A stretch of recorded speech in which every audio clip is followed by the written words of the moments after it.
di ñaanal imam Aliou Ndao yàlla na ko yàlla yërëm te xaare ko aljanna. kenn la woon ci ñii ñuy wax nii waaw lii ñu doon wax pour ab nitu diine taxawe ko moom kenn la woon ci ñu doon taxawe lii moomoon bakkanam lool ci lu bare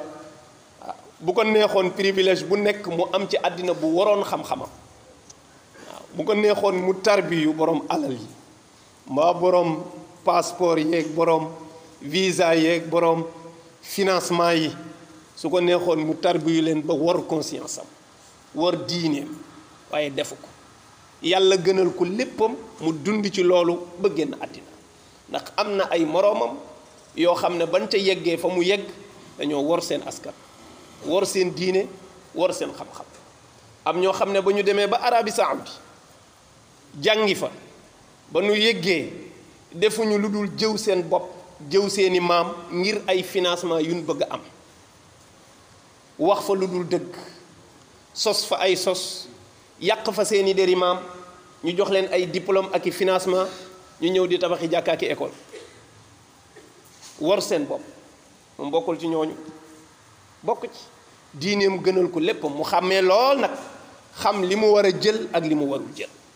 bu financement moom bëriwul rek loolu dong ko gàllankoor waaye lu nit di am ci xam-xam pour am ci loolu am na ko relation bi nit di wut mën na ko am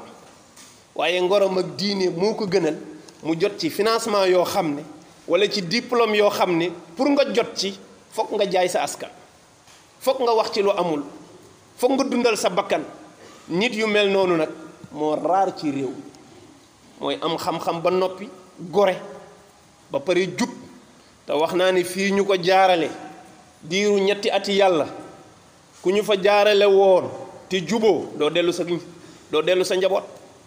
koo xam ne bu ñu lay fuyete sa saako ceeb sax dañ koy tuur say portable say ordinateur ñuy fuyete ba nga pare ñu ne gisuñ ci yow lu ñu lay téye kooku jub na de bare na ci ñun ñii ñoo xam ne